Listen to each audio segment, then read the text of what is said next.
seperti orang mati dipatahkan dan tidak berkuasa. Darah Yesus membungkus dan membentengi tempat ini. Haleluya. Amin. Puji Tuhan. Bapak Ibu saudaraku yang saya kasih dalam Tuhan, saya persilakan duduk. Kita bersyukur hari ini dan berterima kasih kepada Tuhan karena cuacanya begitu baik. Kemudian Bapak Ibu saudaraku yang saya kasih dalam Tuhan, kita akan belajar kembali tentang profetik atau tindakan nubuatan. Nah, bagi setiap saudara yang memahami dan mengerti akan hal ini, maka saudara itu akan mempunyai satu kekuatan yang besar, mempunyai kekuatan yang dahsyat, yang bergerak dari dalam hatimu, dari dalam jiwamu ini keluar. Sebab itulah tindakan atau apa yang saudara perkatakan, lalu saudara lakukan, itu akan menjadi kenyataan. Saudara, waktu ini adalah waktu yang sangat singkat, di mana kasih karunia Tuhan itu sedang dicurahkan dengan dahsyatnya dan luar biasa. Nah, waktu inilah kesempatan buat saudara dan saya. Jangan saudara bilang mau melayani Tuhan nanti dulu. Kalau rambut sudah putih, kalau sudah tua, baru kita melayani Tuhan. Jangan. Inilah waktu, inilah kesempatan. Karena di dalam kasih karunia yang Tuhan limpahkan ini, itu ada masanya, di mana masa itu akan habis, saudaraku, maka akan terjadi masa yang sukar, akan ada masa yang sulit atau masa padang gurun, di mana setiap saudara itu betul-betul nanti diuji, ditantang betul-betul, diuji. Apakah saudara mampu untuk masuk dan ada di dalam padang gurun ini? Tetapi saudara, bagi setiap saudara yang sungguh-sungguh di dalam Tuhan, itu sudah tidak ada lagi masa padang gurun. Saudara. Tetapi saudara yang tidak sungguh-sungguh itu betul-betul akan masuk ke dalam padang gurun ini, akan masuk di dalam masa yang sulit ini. Nah, saudara harus memahami akan hal ini. Ini waktu kedatangan Tuhan sudah sangat singkat. Kita tahu, kita melihat bahwa ada perang Rusia dan Ukraina, perang Hamas dengan Israel.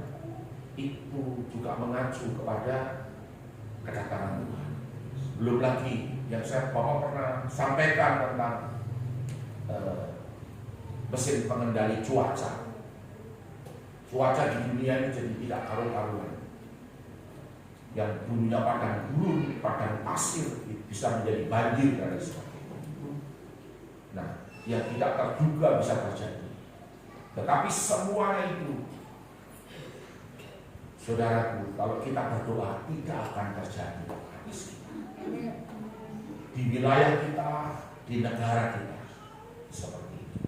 Nah, yang berikut adalah, saudara pernah lihat manusia kloning itu, bayi-bayi yang ribuan bayi itu sekarang sedang dipersiapkan semuanya. Memang itu nanti mungkin akan menjadi pasukan yang akan dilepaskan di akhir zaman. Manusia kloning, jadi itu ribuan. Kalau nanti ada waktu, videonya bisa kita putar sebentar atau nanti minggu depan. Saudara, prophetic God word ini sangat penting.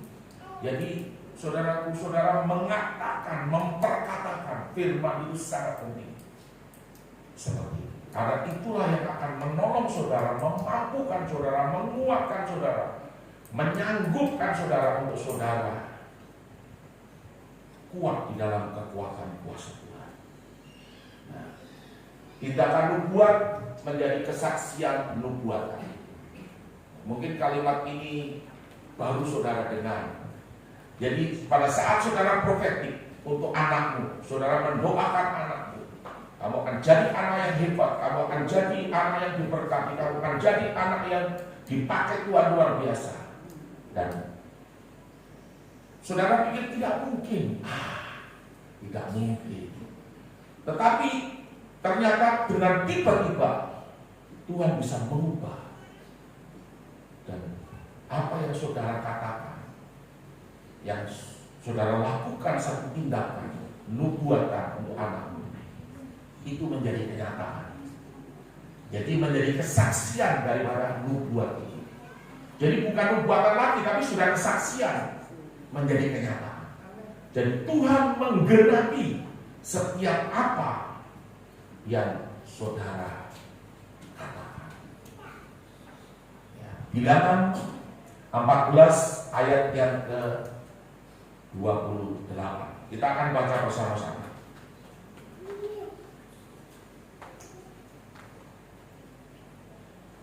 Bilangan 14 ayat yang ke-28.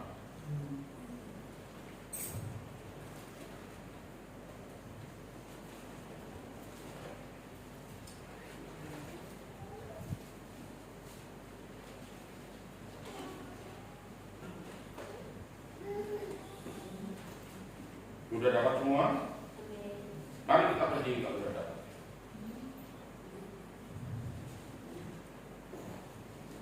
Bilangan 12 ayat yang ke-28.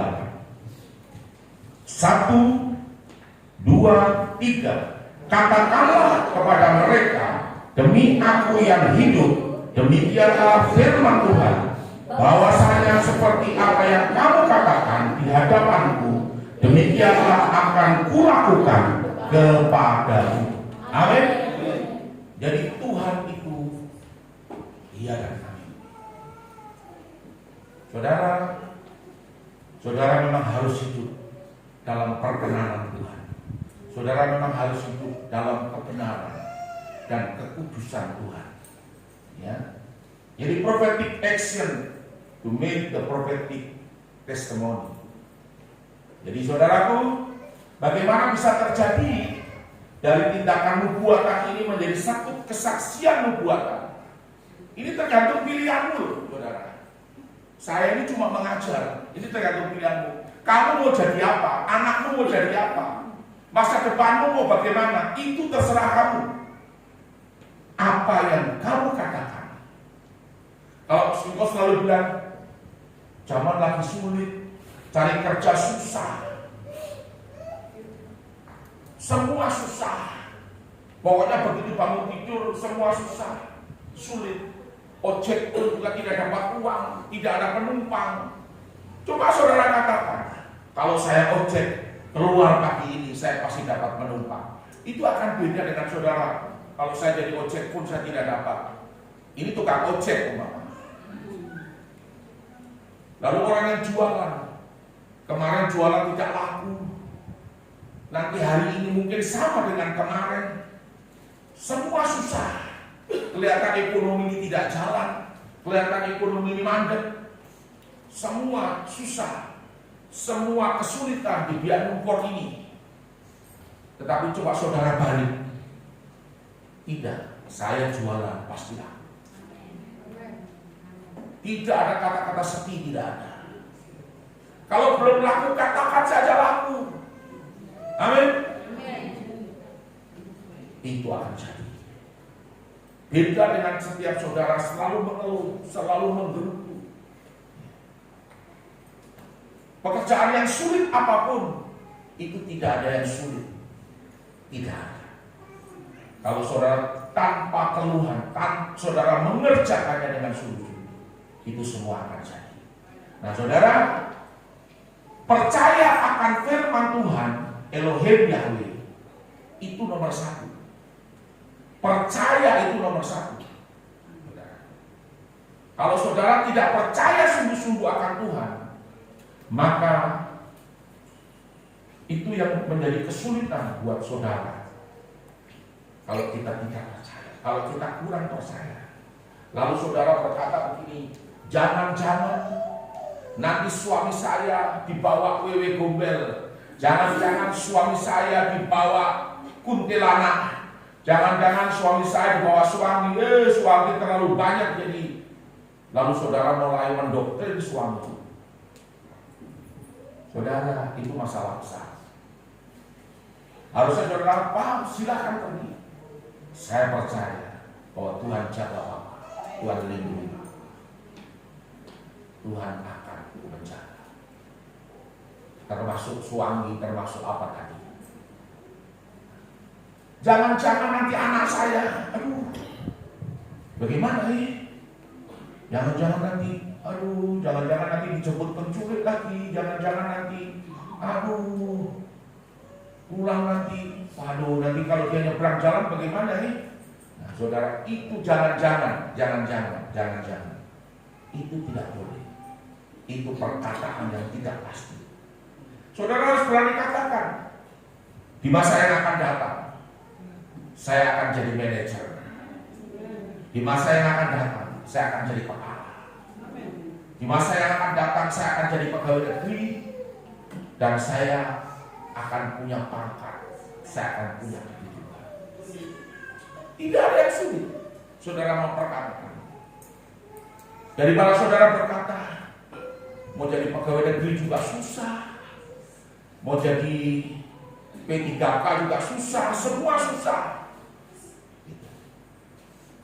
Kalau kau tidak punya uang, kau bisa berkata, satu kali kelak saya akan punya uang. Satu kali kelak akan ada orang yang menolong saya. Satu kali kelak uang akan datang dalam hidup saya. Apa yang susah? Daripada saudara mengeluh. Kalau saudara berkata begini, apa mungkin kalau saya terima PK atau saya terima gaji cuma sekian dalam 1 tahun, dalam 3 tahun, 4 tahun mungkin saya tidak bisa untuk bayar lunas kuliah saya. Apakah mungkin? Saudara jangan berkata apakah mungkin. Bagi Tuhan tidak ada perkara yang tidak. Karena rencana Tuhan tidak akan pernah gagal. Apalagi saudara jelas-jelas ada nubuatan. Bapak Gembala seringkali bernubuat, tetapi saya lihat orang itu macam kayak tidak percaya. Tetapi saudara tahu Tuhan sedang bekerja, mengerjakan seperti apa yang kita katakan. Kecuali kalau dia menolak, itu beda. Seorang pemudi kita kasih nasihat, kamu yang baik-baik, kamu yang setia, melayani Tuhan, nanti kamu akan dapat suami yang baik. Tetapi ternyata dia bukan ikuti kita punya mau, ikuti nubuatan, tapi dia bawain suaminya orang. Itu persoalan. Apa ada? Saya bilang ada. Jadi itu tidak boleh. Dengarkan apa kata hamba Tuhan. Hamba Tuhan itu representasi dari Christ Kingdom of God. Dia adalah representasi dari kerajaan surga yang ada di bumi. Hamba Tuhan yang benar, bukan hamba Tuhan yang tukang mabuk, hamba Tuhan yang istrinya 2, bukan. Hamba Tuhan yang hidup dalam kebenaran dan kekudusan. Saudara harus tahu. Nah, saudara percaya akan firman Tuhan itu menjadi modal utama. Aku tetap percaya. Seperti itu. Saudara lihat kisahnya Ruth dengan Naomi. Dia tetap, kemana aku mau pergi, aku akan ikut. Kemana aku pergi, kemana engkau pergi, aku akan ikut. Dan itu dilakukan. Jadi Roma pasal 10 ayat 17 ya. Jadi iman timbul dari pendengaran firman Kristus. Jadi saudara itu butuh mendengar. Saudara itu butuh mendengar akan firman. Dan firman itu saudara dengar bukan hanya masuk telinga kiri keluar kanan, masuk kanan keluar kiri, tetapi saudara dengar. Saudara mulai perkatakan firman itu yang menjadi firman rema. Saudara dengar, saudara perkatakan, masukkan ke dalam jiwamu, lalu saudara perkatakan. Itu akan menjadi kenyataan. Saudaraku yang saya kasih dalam Tuhan, itu akan jadi kenyataan. Tidak boleh Kita hanya mendengar saja. Lalu saudara, setelah saudara masuk ke dalam jiwamu, ke dalam hatimu, saudara perkatakan, saudara mulai bertindak dan melangkah. Itu sama saja saudara melakukan satu tindakan nubuatan. Itu melakukan satu tindakan yang disebut prophetic action. Tindakan melangkah. Saudara urus sesuatu yang mungkin itu sulit.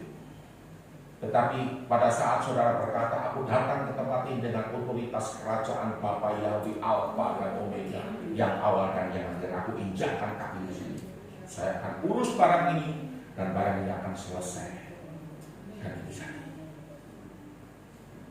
Kita dengar kabar gembira bahwa tambang emas akan segera dibuka dan itu akan jadi. Saya ini cuma pendoa saja, tapi saya bisa merobos kemana-mana. Tapi itu semua jadi karena kehendak Tuhan. Saudaraku yang saya kasih dalam Tuhan, ini sangat luar biasa. Saya rindu anak-anak kita bisa nanti kerja di tempat ini. Dan saya rindu juga saya buka pelayanan di tempat ini.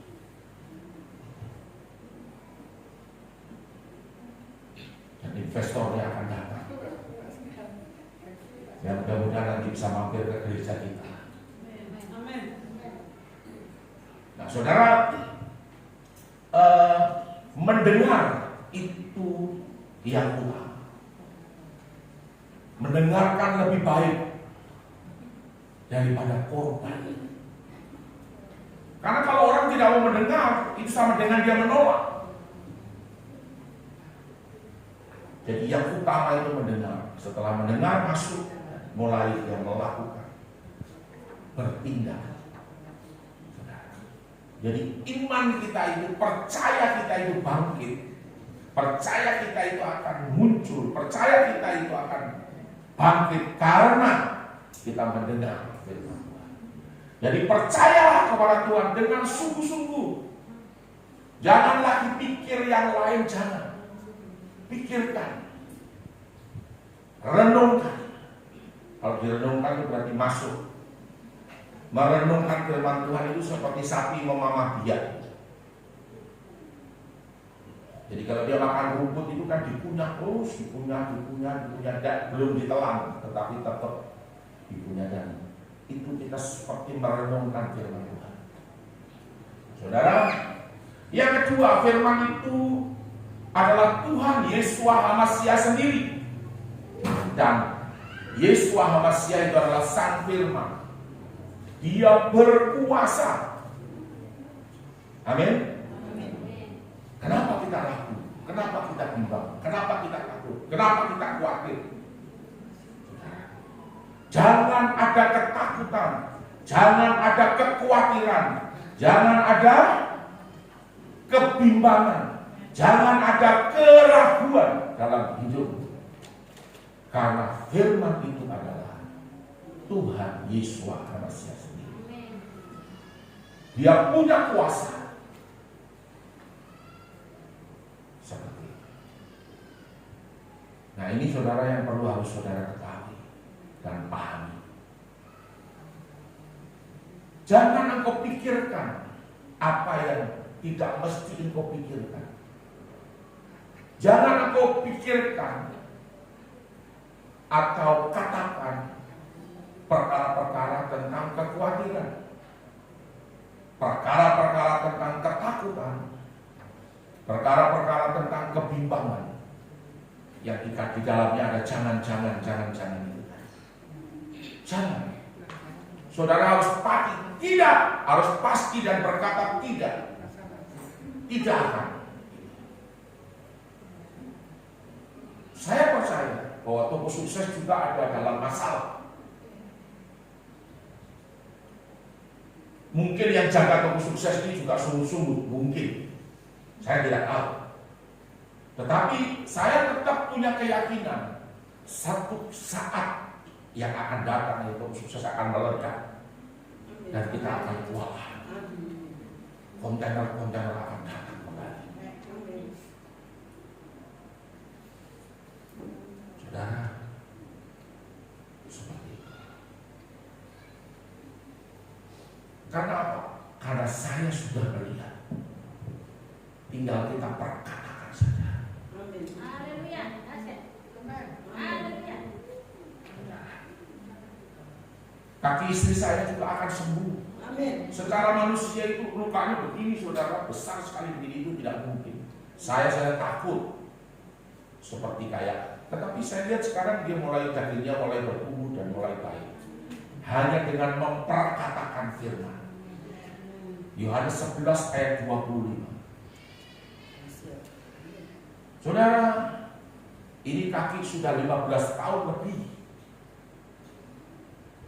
Tetapi saya percaya ada kesembuhan di dalam setiap perkataan firman, apalagi itu firman dari Yesus Al-Masih, sang firman itu ya dan amin, pasti digenapi.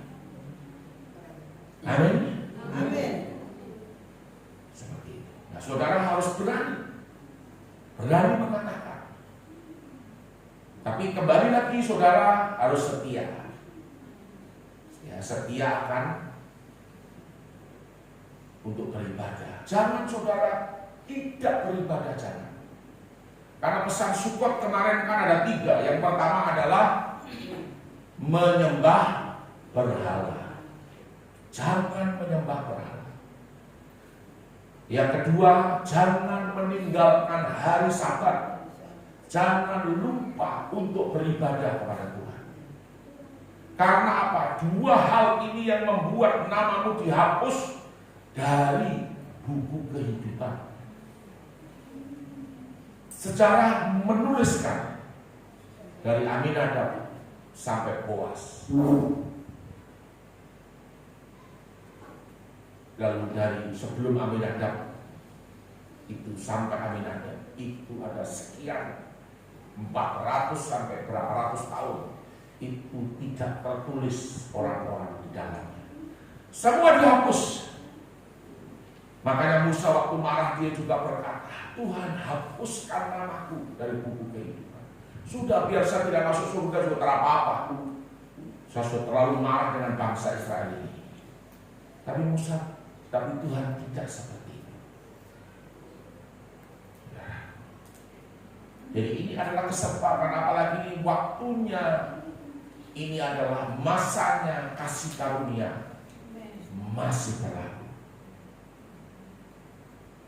Kalau nanti masa sulit itu sudah datang dan saudara tetap ada di dalam hidup yang tidak berkenan, yang tidak memuliakan Tuhan, tidak cinta Tuhan, tidak mengasihi Tuhan, pola hidup duniawi, sudah kok urus dirimu sendiri. Karena orang lain semua akan naik, dia akan diberkati. Tahu tidak? Saya mau katakan ini dengan sejujurnya dan sebenar-benarnya. Saya tidak menutupi tidak, karena ini keputusan ada di tangan saudara, bukan di tangan saya. Keputusan ini ada di tanganmu, keputusan ini ada di dalam dirimu yang memutuskan. Oke, saya mau ikut Tuhan sungguh-sungguh. Saya akan bawa keluargaku, apapun yang terjadi, saya akan menyembah Tuhan. Saya akan beribadah kepada Tuhan.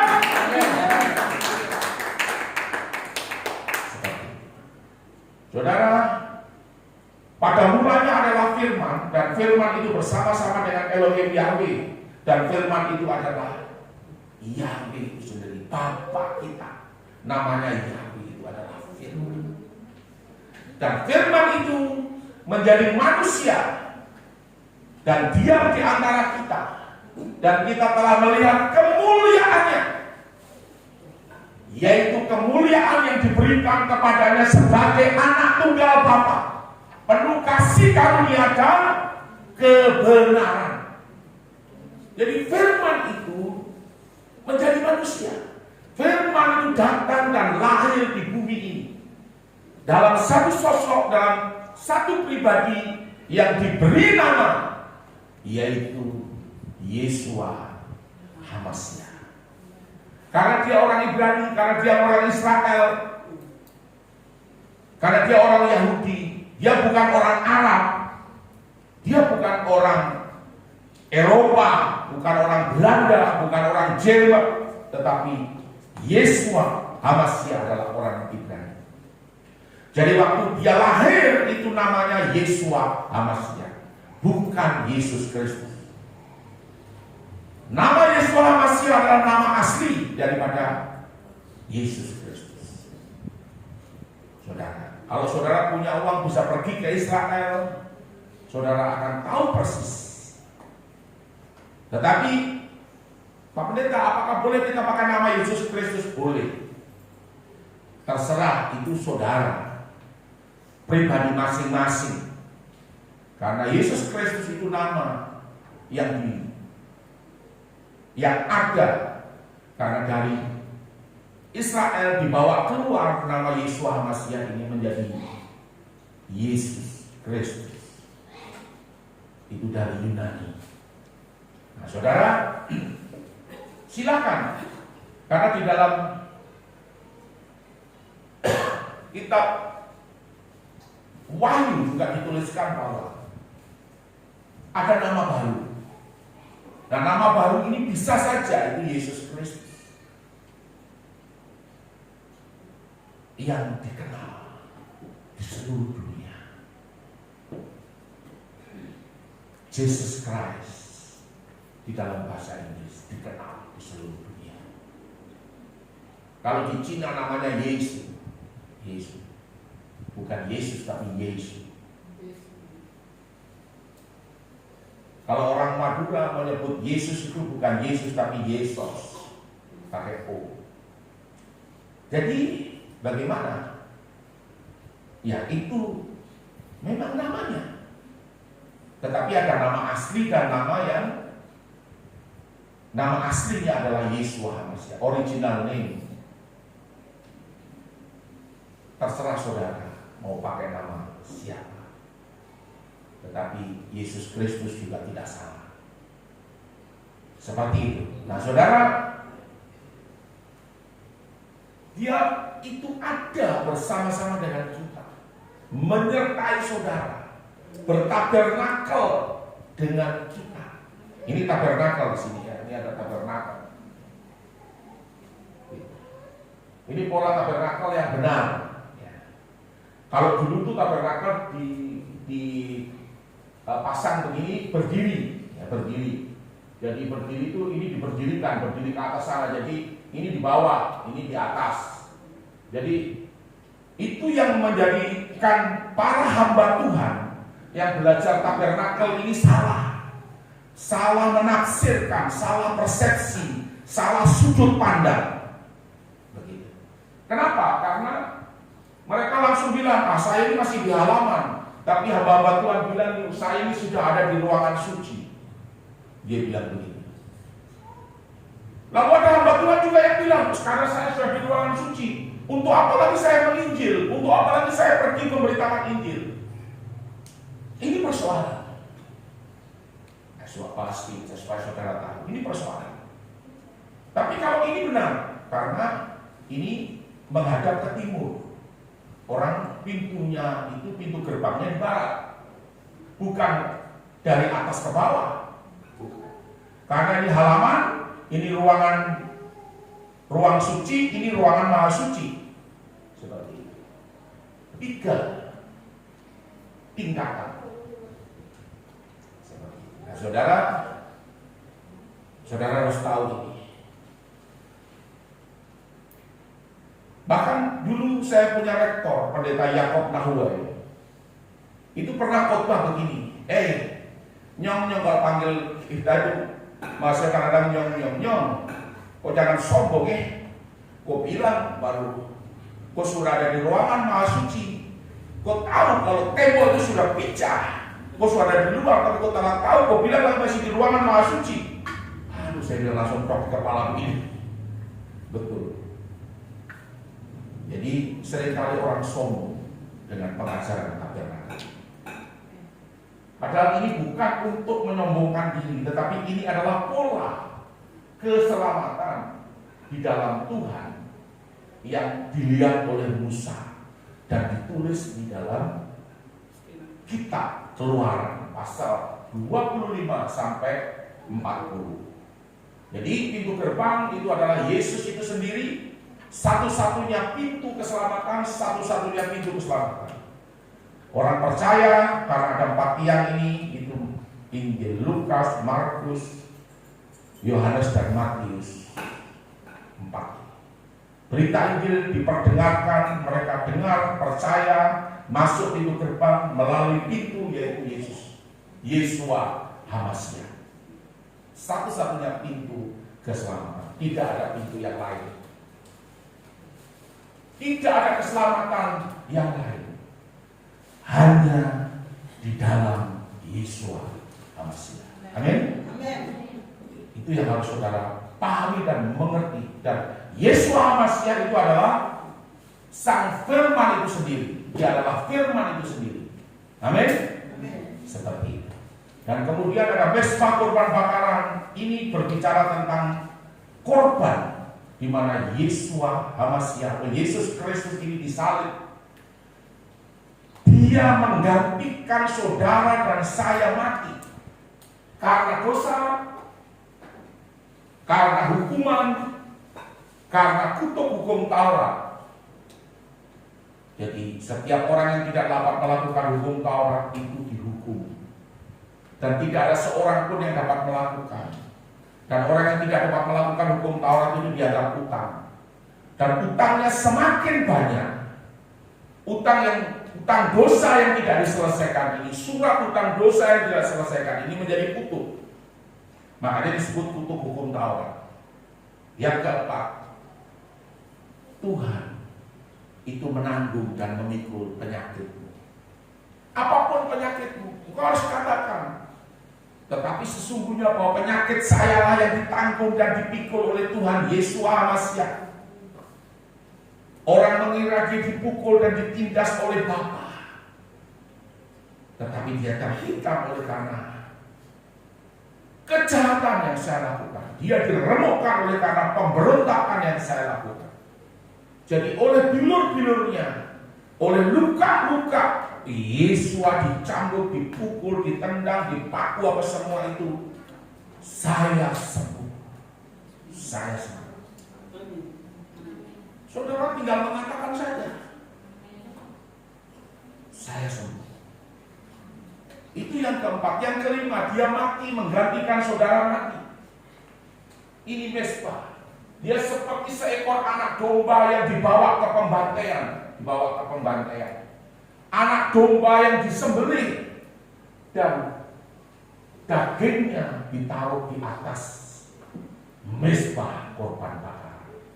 Darahnya nanti dibawa oleh imam ini masuk melalui kolam pembasuhan, lalu ini masuk di ruang, ada ini pintu gerbang, ada pintu kemah. Melalui pintu kemah ini dia masuk dan dituang di tutup pendamaian. Ada kain tabel atau pintu tirai, dituang di tutup pendamaian untuk menebus, membayar lunas. Itu dulu zaman Taurat. Tetapi sekarang ini adalah Yeshua HaMashiach sendiri. Dia mati, menyerahkan nyawanya, mati seperti anak domba yang dikorbankan, menjadi korban, menggantikan saudara, menggantikan saya mati. Dialah Tuhan satu-satunya. Dialah juru selamat yang menebus dan membayar lunas setiap dosa. Amin. Menebus dan membayar lunas setiap kutuk. Surat hutang atau kutuk itu dibayar lunas. Kita lunas dibayar menjadi miliknya Tuhan. Amin. Kita kembali menjadi miliknya Tuhan. Makanya Yeshua HaMashiach atau Yesus Kristus satu-satunya juru selamat. Di bawah kolong langit ini tidak ada nama lain. Hanya oleh nama Yeshua HaMashiach saudara diselamatkan. Saya ini mengajari saudara untuk profetik ya. Jadi jangan saudara anggap ini enteng. Ini berat. Ini pelajaran kelas berat, saudara.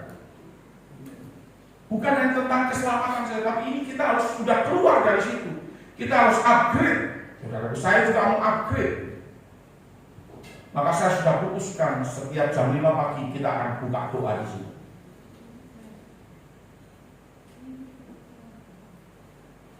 Saudara, saya juga mau gereja ini menjadi besar dan menjadi berkat. Bukan Pulau Biak saja, tapi tanah Papua, mungkin juga bangsa-bangsa.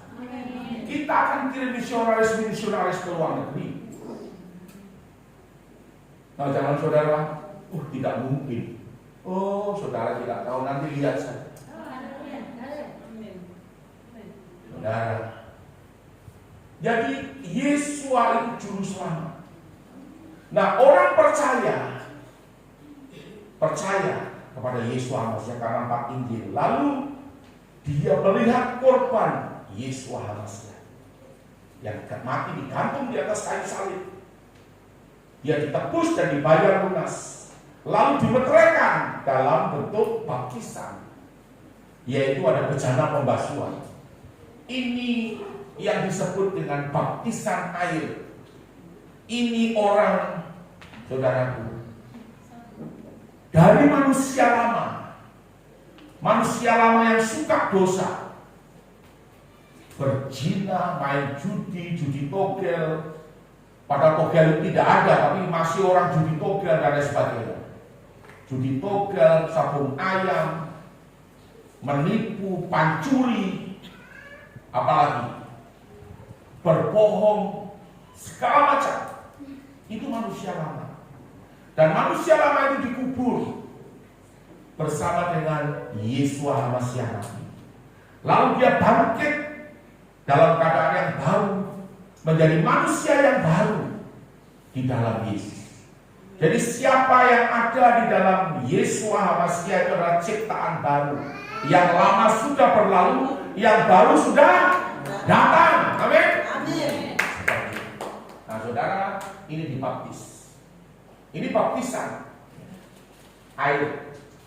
Ya, kemudian di sini ada pintu kemah, ini berbicara tentang saudara masuk di sini itu saudara harus penuh dengan Roh Kudus. Makanya saudaraku, dasarnya adalah ini, dari pintu gerbang. Ya, saudara percaya Yesus, kemudian saudara tebus dan dibayar lunas. Saudara dibaptis. Lalu saudara dibaptis juga dengan Roh Kudus. Untuk tindakan profetik ini, saudaraku, kita memang harus penuh dengan Roh Kudus. Tidak bisa kita berkemah di sini, tidak bisa. Berkemah di sini, di halaman ini tidak bisa. Kita harus masuk penuh dengan Roh Kudus supaya kita belajar firman. Meja roti pertunjukan, ada karunia-karunia roh, 9 karunia roh di sini. Dan ada mesbah dupa, pujian penyembahan terus-menerus yang tidak pernah berhenti. Ini dalam ruangan suci. Ini namanya ruang kudus, seperti itu. Nah, saudara, tempat kudus seperti itu. Nah, saudaraku yang saya kasih dalam Tuhan, saudara harus penuh dengan Roh Kudus, berusaha minta kepada Bapa untuk penuh dengan Roh Kudus.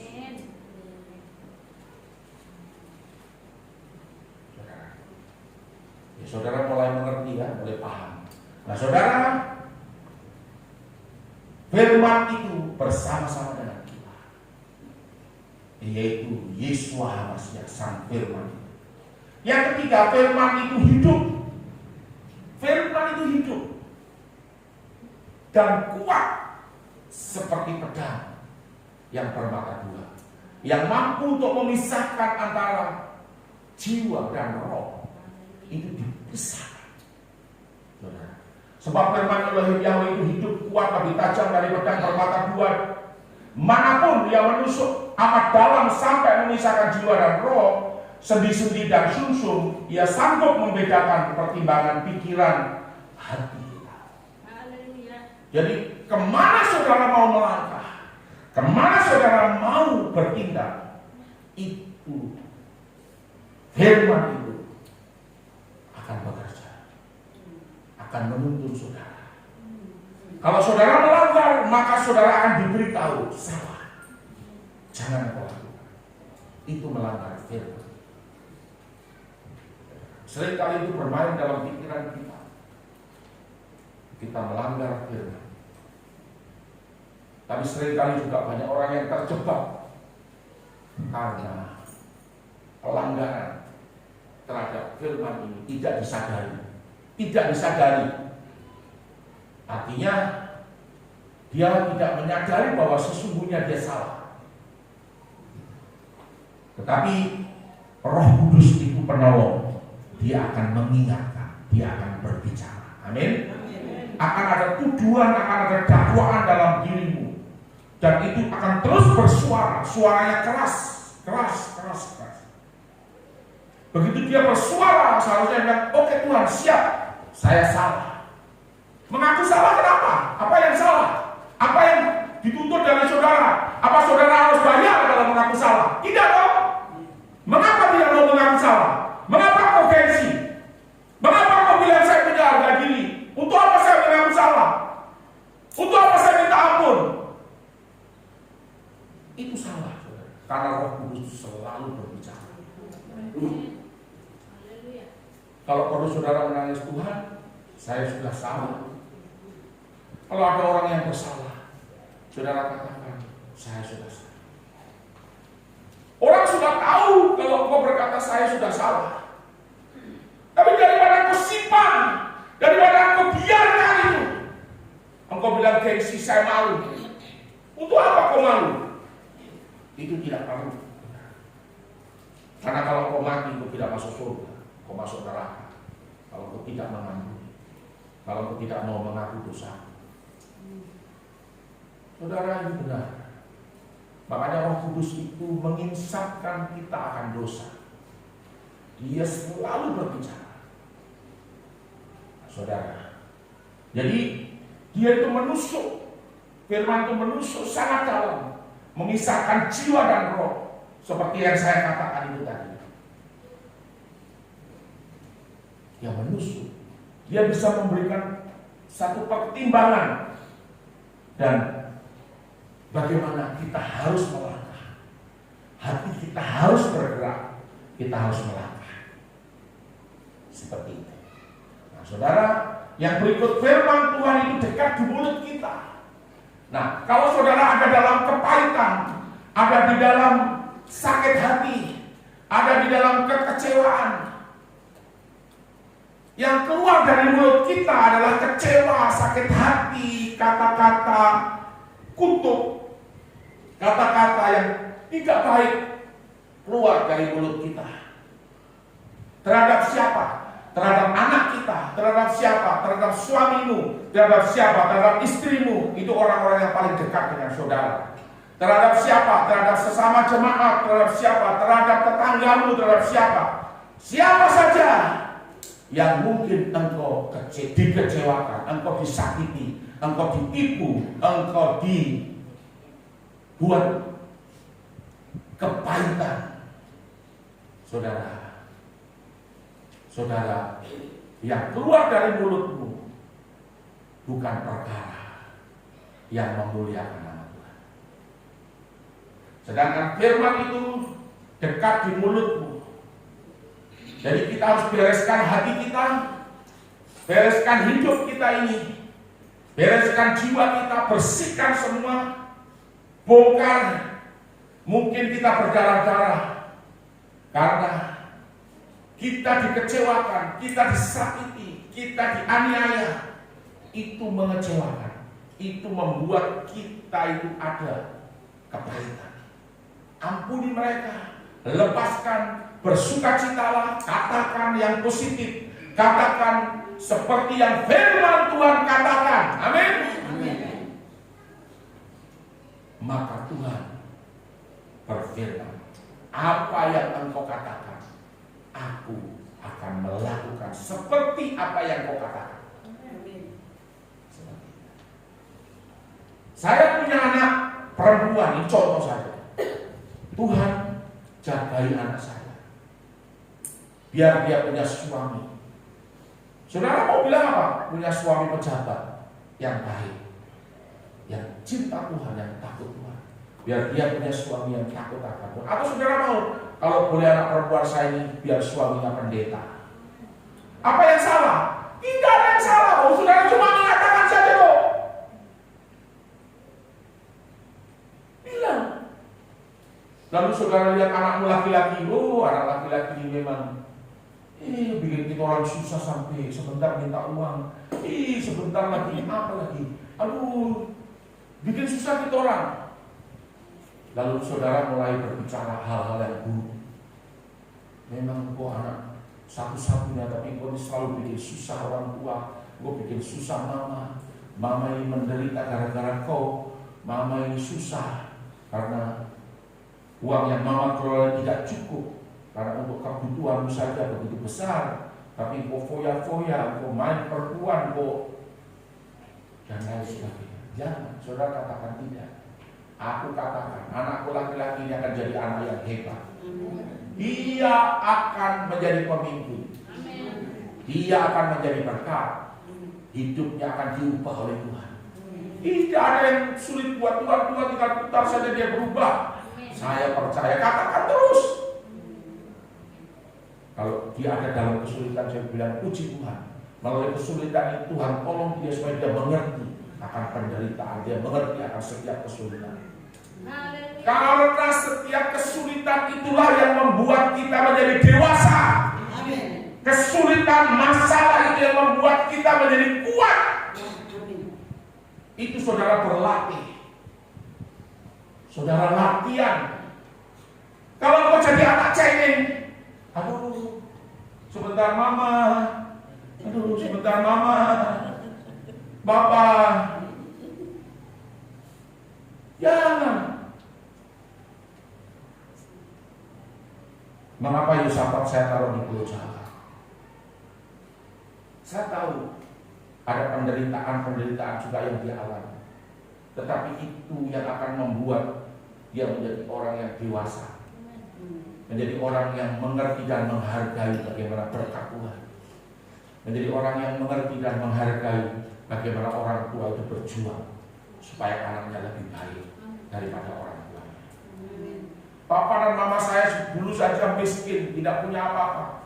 Dia selalu berkata, kamu kalau kerja harus yang jujur, kamu kalau kerja harus begini, harus begini. Dia selalu kasih nasihat.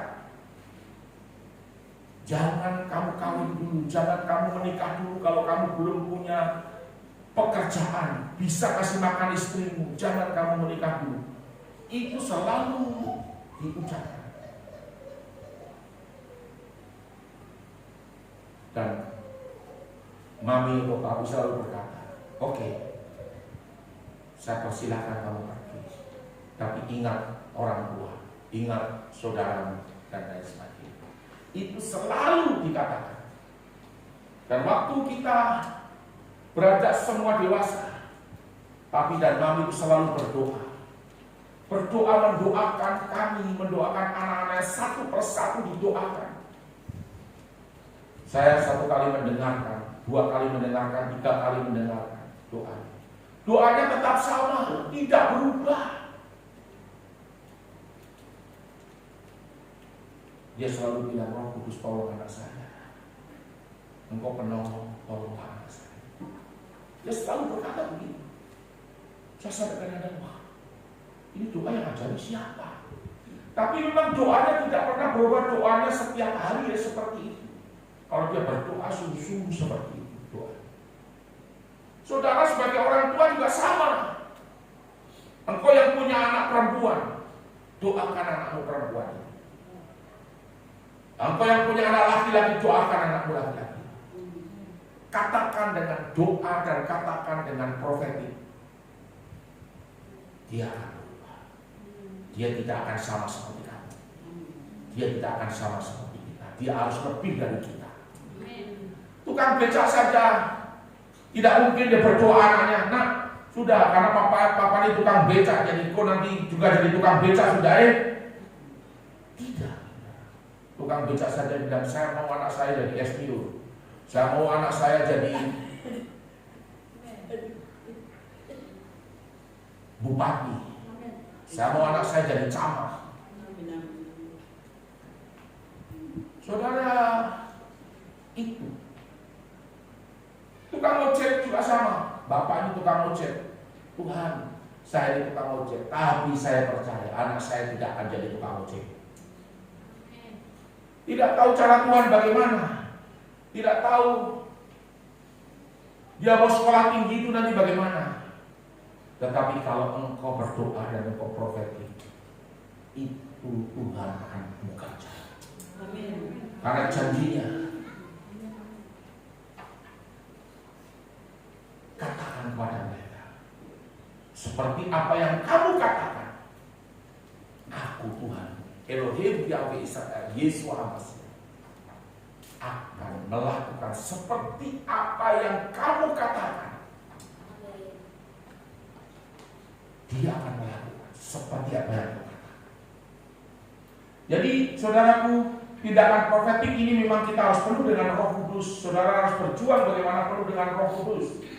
Ya, ini di sini ada 5 tiang ini berbicara tentang 5 jawatan, yaitu rasul, nabi, guru, gembala, dan penginjil. Jadi gereja itu harus ada 5 jawatan itu.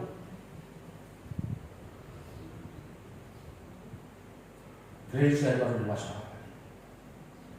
Saudara bisa tahu kalau gitu gembala, Pak Gembala ini jawatannya apa? Bisa ada 2, bisa ada 3. Tapi minimal itu 2. Seperti itu. Nah, kalau di dalam rumah tanggamu ada seorang imam, itu sudah oke. Tapi kalau ada seorang nabi, itu lebih jauh oke lagi. Apalagi kalau bapakmu itu menjadi seorang gembala, itu luar biasa. Dalam keluarga, dia bisa mengayomi, bisa semua. Itu luar biasa. Seperti itu. Nah, saudara, Yesaya 11:55-11, firman itu keluar dari mulut Tuhan tidak akan kembali dengan sia-sia. Ia akan melaksanakan seperti apa yang Tuhan kehendaki. Amin. Demikian firmanku yang keluar dari mulutku, ia tidak akan kembali kepadaku dengan sia-sia, tetapi ia akan melaksanakan apa yang aku kehendaki dan akan berhasil dalam apa yang kuperintahkan atau kusuruhkan kepadanya. Jadi firman itu kalau engkau ucapkan, dia akan bekerja. Firman itu akan bekerja. Jadi kalau Bapak ajarin saudara hafal firman, itu jangan kau ketawa-tawa, itu kekuatan yang besar, itu aset yang besar dalam hidupmu.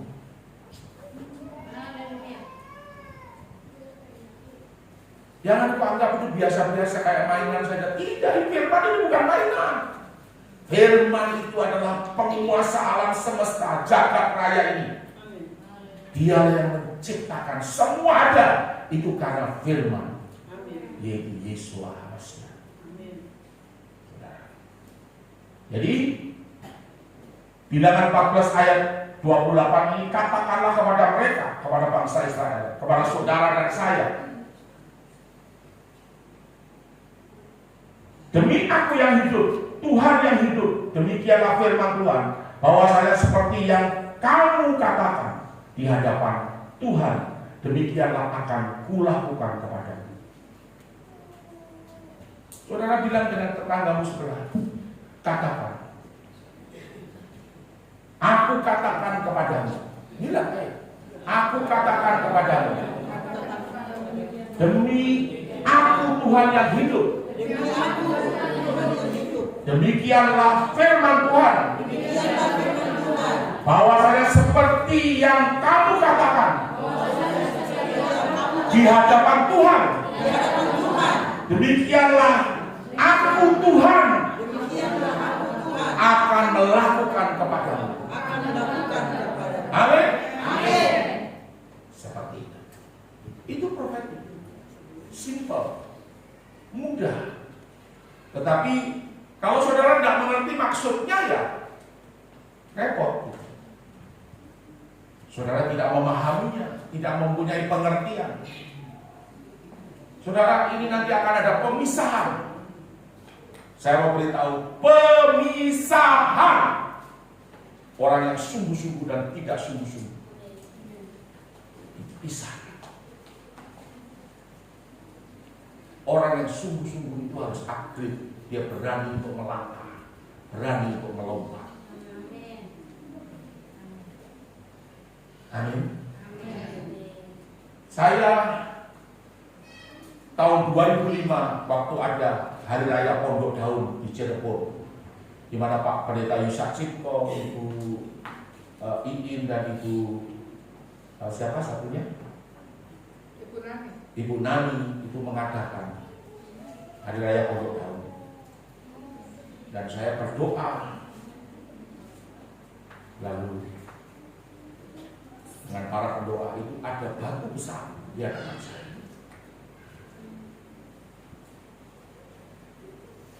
Apa yang terjadi, saudara?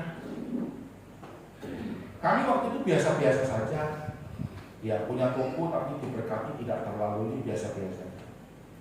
Aset belum begitu banyak. Tapi pada waktu itu saya berdiri di hadapan batu dan ada kata-kata loncat. Loncat. Dan loncat. Saya cuma bilang, oke Tuhan, saya mau loncat. Saya loncat saja.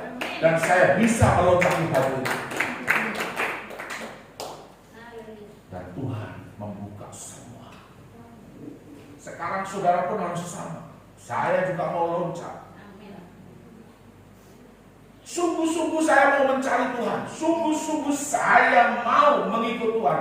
Sungguh-sungguh saya mau mengiring Tuhan. Saya akan bawa keluargaku, saya akan bawa anak, saya akan bawa istriku, saya akan bawa suamiku, saya akan bawa anak-anakku kepada Tuhan.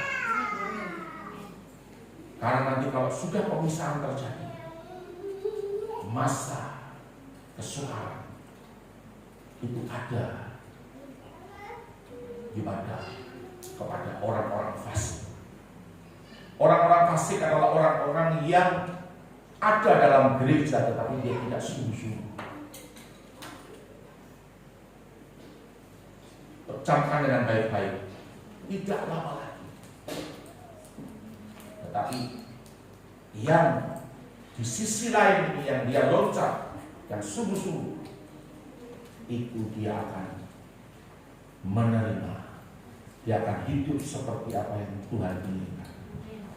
Mukjizat, terobosan, semua akan terjadi. Disitulah Tuhan akan menyatakan kemuliaan.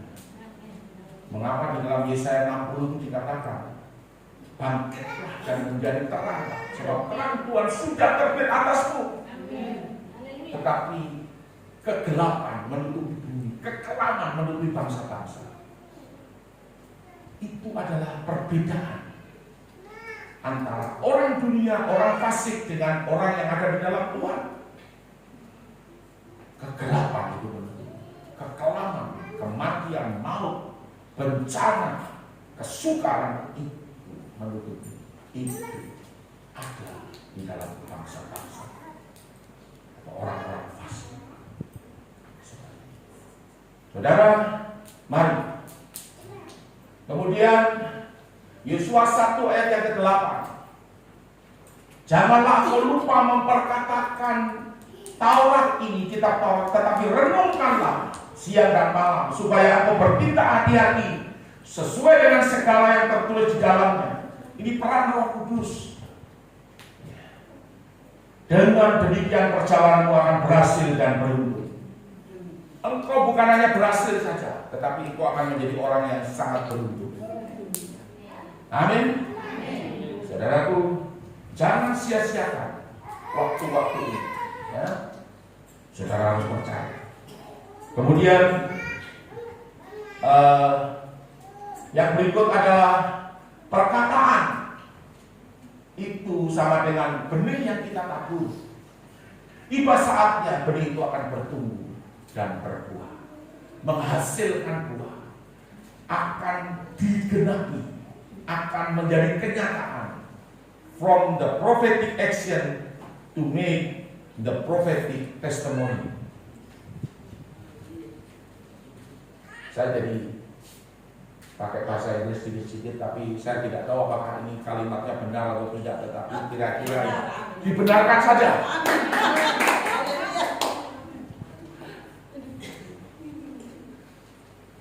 Iya, yang harus dipahami tindakan nubuat menjadi kesaksian nubuat ini, jadi tindakan prophetic action menjadi kesaksian nubuat ini adalah tidak lepas dari Roh Kudus. Roh Kudus ini punya peranan penting. Makanya engkau harus menjadi anak-anak Elohim yang dipimpin dan dikuasai oleh Roh Kudus. Jadi saudara harus posisi ada di sini. Gitu. Belajar firman, ada karunia firman, ada doa, pujian, penyembahan. Seperti itu. Berdoa, syafaat. Ini meja roti pertunjukan, pelita emas, dan mesbah dupa. Meja roti pertunjukan berbicara tentang firman Tuhan. Pelita ini berbicara tentang karunia-karunia Roh Kudus. Ini berbicara tentang doa, pujian, dan penyembahan. Mesbah dupa. Seperti itu. Jadi saudara, Kisah 19 ayat 6, ketika Paulus menumpangkan tangan di atas mereka, turunlah Roh Kudus ke atas mereka. Coba saudara dengarkan.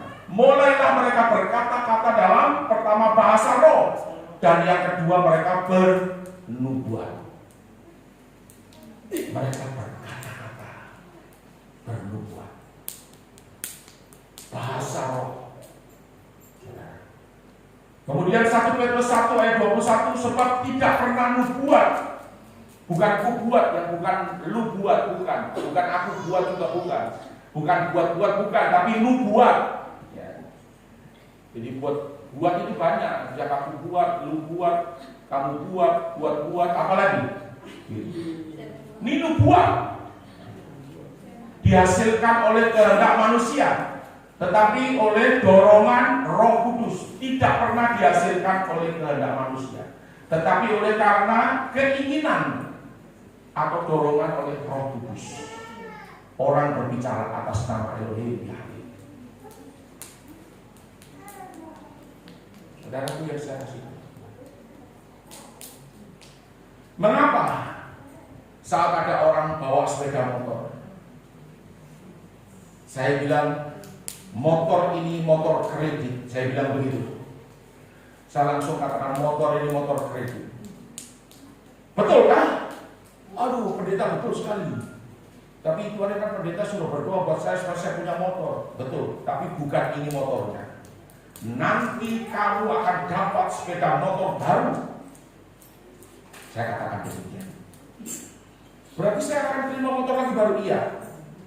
Kamu tunggu. Tapi pendeta berdoa buat motor kredit ini sudah ada, saya berdoa. Mungkin tidak sampai 3 bulan berikutnya dia datang dan bawa motor. Begitu dia bawa motor, dia belum ngomong, saya bilang ini motor yang Tuhan berikan kepadamu. Motor yang baru. Grace. Lalu bilang, betul sekali pendeta. Kemarin saya dikasih motor ini. Tidak tahu bagaimana supaya saya tidak bisa cerita, tapi ini mukjizat sekali saya dapat motor baru.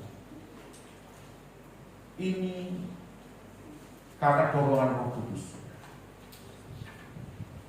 Ada yang, kalau saudara minta bintang jatuh, saudara minta meteor jatuh, itu tidak bisa, itu bukan kehendak Tuhan.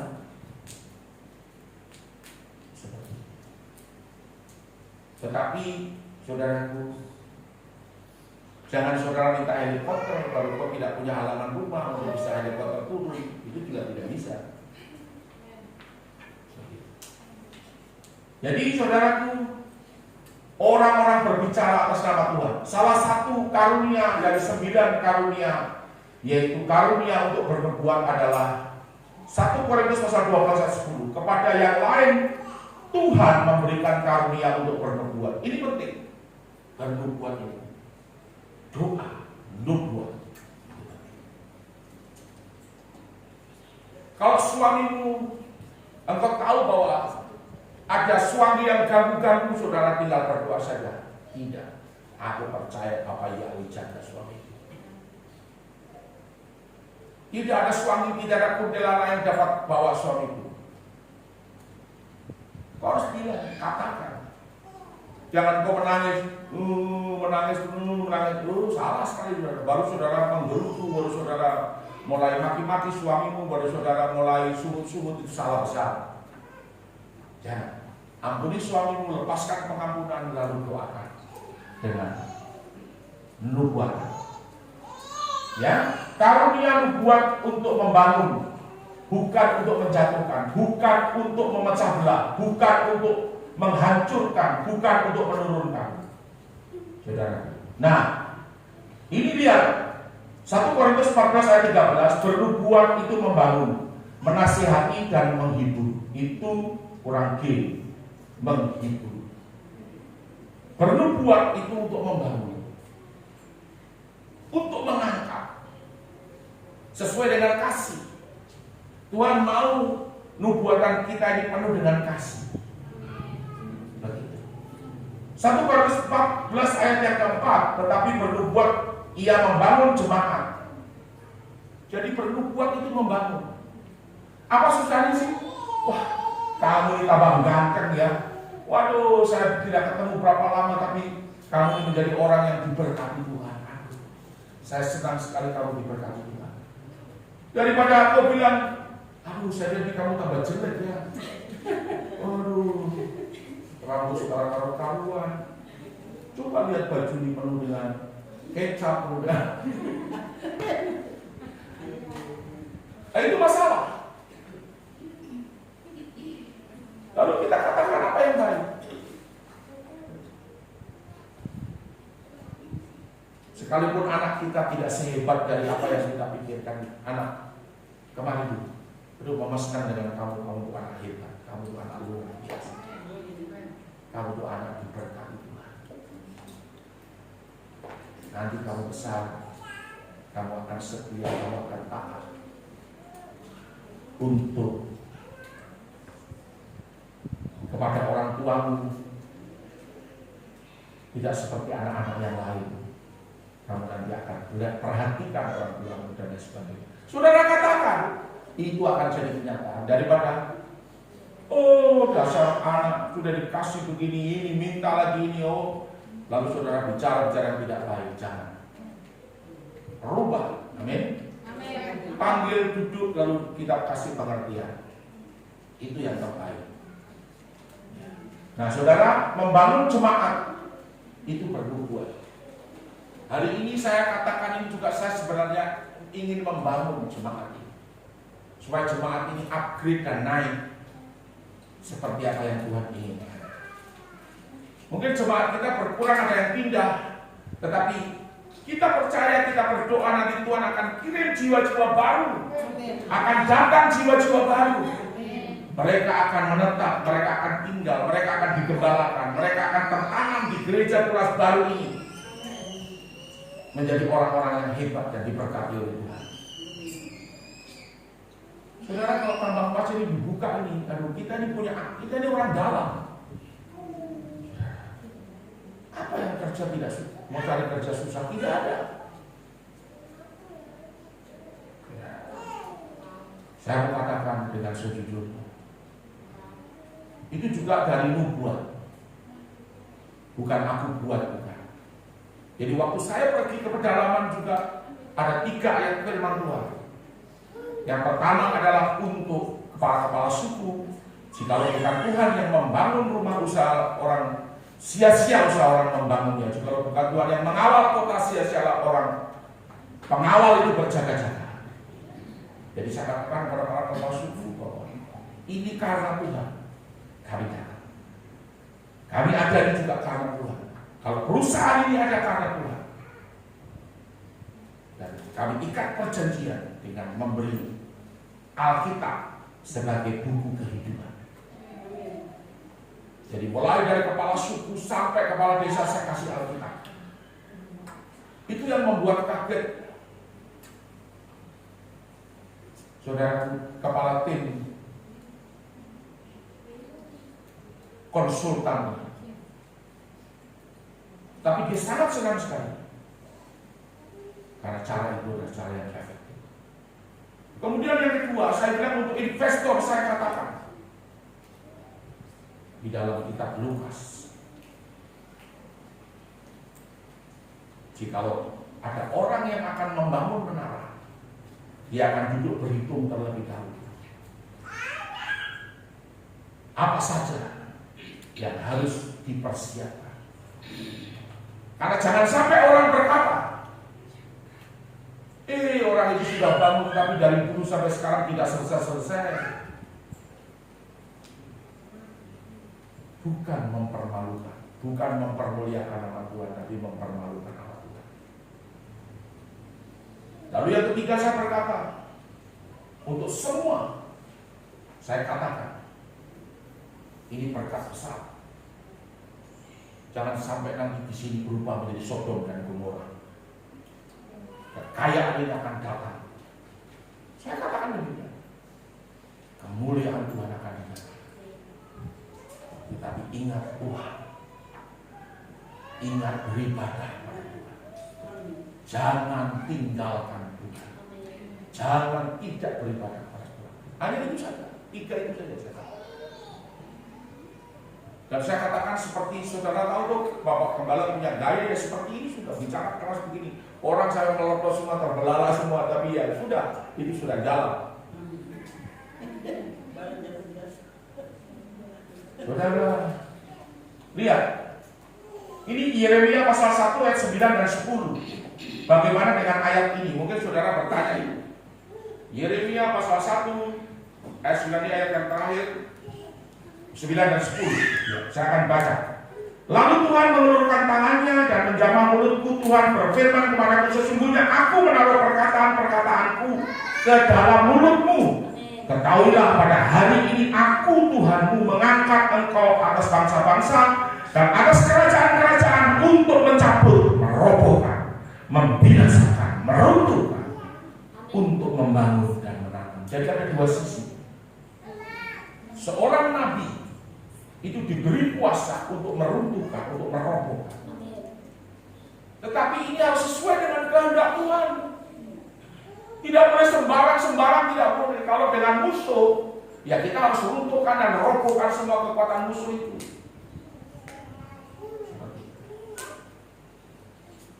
Seperti Bileam diperintahkan untuk mengutuki bangsa Israel, dibayar. Tetapi Bileam tidak lakukan. Karena memang sekalipun dia bisa dibayar, tapi dia tidak lakukan. Tapi justru dia memberkati Israel. Saudara, jadi kalau Pak Gembala seringkali berkata, runtuhkan, roboh semua kekuatan maut. Ya maut itu musuh kita. Memang harus diruntuhkan dan dirobohkan. Semua kekuatan penyembahan balas, semua kekuatan mantra sihir dipatahkan, dirobohkan. Itu yang memang harus seperti itu. Tetapi seorang nabi juga diberi kuasa untuk menanam, untuk membangun, untuk memberkati. Amin. Jadi itu sesuai dengan kehendak Tuhan. Satu hari saya mau profetik, saudara. Ada seorang pejabat saya mau profetik. Tetapi waktu saya bawa fotonya, saya mau profetik untuk diturunkan dia. Loh, kita punya kuasa untuk menurunkan pejabat. Amin. Kita juga punya kuasa untuk menaikkan dia. Waktu fotonya saya angkat, langsung Tuhan kasih penglihatan, jedek-jedek kasih penglihatan. Tuhan bilang tidak bisa. Jangan. Saya langsung turunkan ke Tuhan, saya minta maaf, saya minta ampun, saya tidak mengerti. Saya tidak lakukan. Seperti itu. Ini saya berbicara ini benar dan saya tidak tipu. Saya mengatakan, saya pernah bilang sama istri saya kaget bukan main.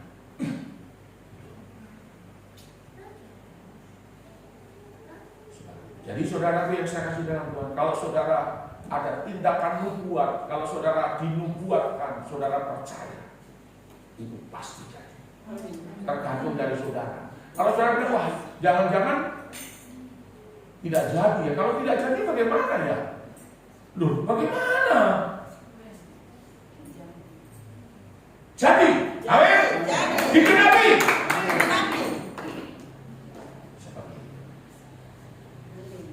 Kayak waktu ini bupati kita, Bapak Heri Ariona, waktu saya disuruh berdoa, Tuhan bilang urapi dia. Saya ambil minyak dan saya tuang di atas kepalanya minyak. Hari ini kau diurapi. Dan aku berdoa mau menjadi raja seperti Raja Daud. Engkau diurapi dalam nama Tuhan Yesus. Amin. Sudah tidak banyak doa lagi tidak. Orang berdoa, wow, banyak sekali. Saya tidak doa, cuma itu saja, cukup. Terakhir saya ketemu, Bapak sudah diurapi. Bapak menjadi raja seperti Raja Daud. Artinya saya tidak tahu, dia itu terjemahkan sendiri. Tapi dia jadi bupati. Lalu pendeta-pendeta lain mulai. Ini khotbah. Itu doa seperti itu. Nanti kalau tidak jadi bagaimana? Kok tidak malu, Pak? Wih, ini pendeta, ini khotbah. Bilang begitu. Kok tidak malu? Saya duduk tenang saja. Kalau tidak jadi, itu bukan urusanmu. Saya waktu dia turun salaman, kalau itu tidak jadi, itu bukan urusan. Itu urusanku. Itu reputasiku sebagai hamba Tuhan. Kita lihat dan kita buktikan. Survei akan membuktikan. Kenyataan akan membuktikan.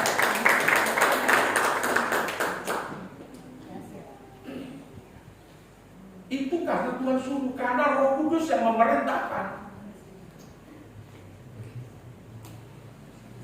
Jadi itu adalah tindakan bisa meruntuhkan, bisa merobohkan, bisa menurunkan, bisa menghancurkan, bisa. Seperti Sodom dan Gomora itu dihancurkan karena memang sudah tidak ada lagi. Sudah ditawar, sudah akhirnya dihancurkan. Kita tidak mau seperti itu. Amin. Kita naikkan pujian. Kasih Bapaku sungguh telah terbukti. Sunita jangan khawatir. Lima jangan khawatir. Tidak ada yang khawatir. Ibu Eni juga jangan khawatir, jangan takut. Siap. Ibu Desi juga, ibu siapa saja.